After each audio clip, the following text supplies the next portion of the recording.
Hey, what up? Lazy here as always. In this episode, we're back on Forza Horizon 5 and we're here with the Ford F-150 SVT Lightning. And this is a new car pass car that's just been released and I want to take it drifting.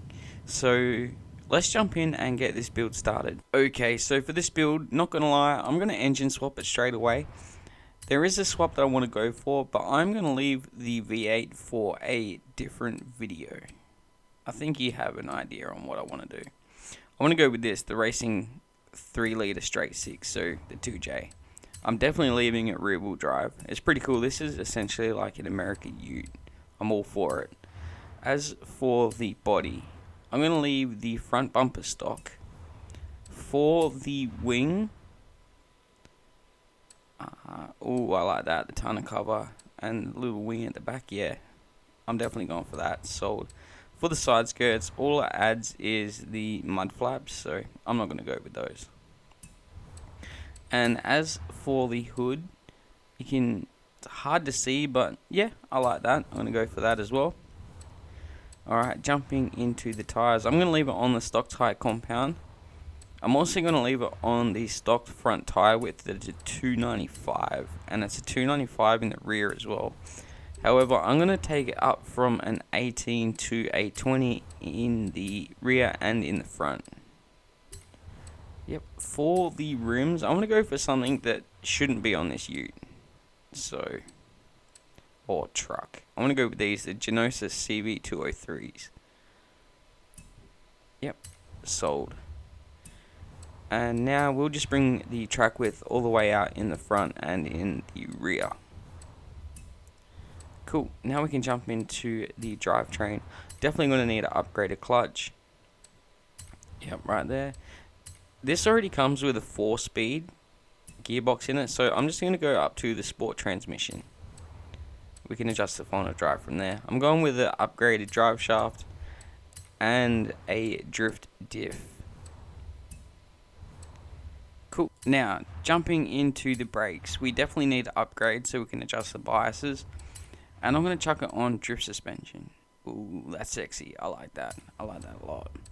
We'll max out the sway bars in the front and in the rear.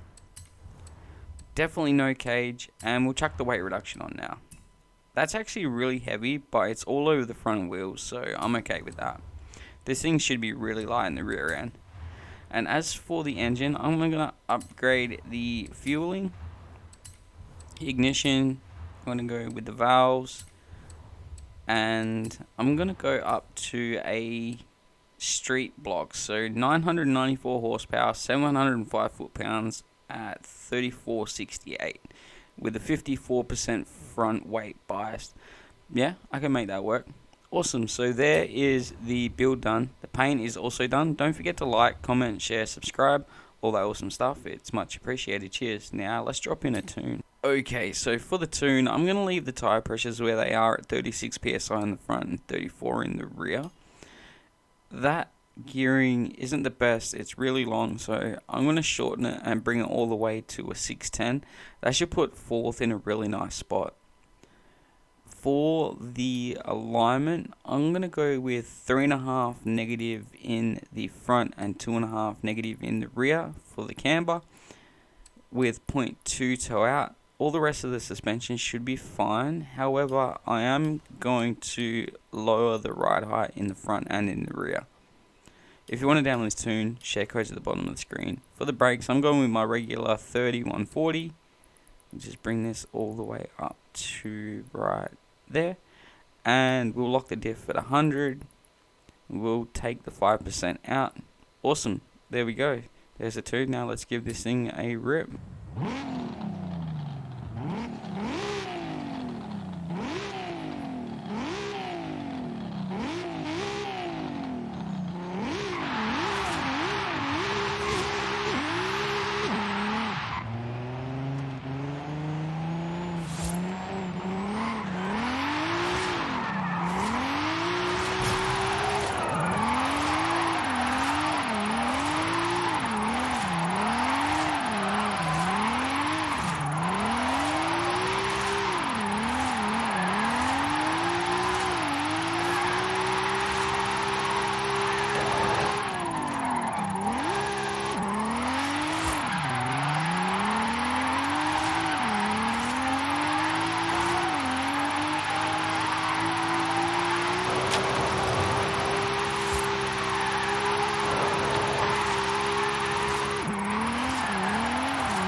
Alright, so there we go, 1.17 mil. Isn't too bad at all.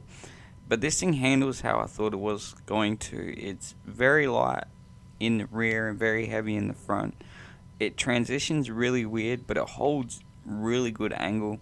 I reckon with a little bit more push, it could have gotten into the 1.12 area, maybe.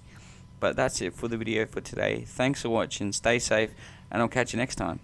Laters.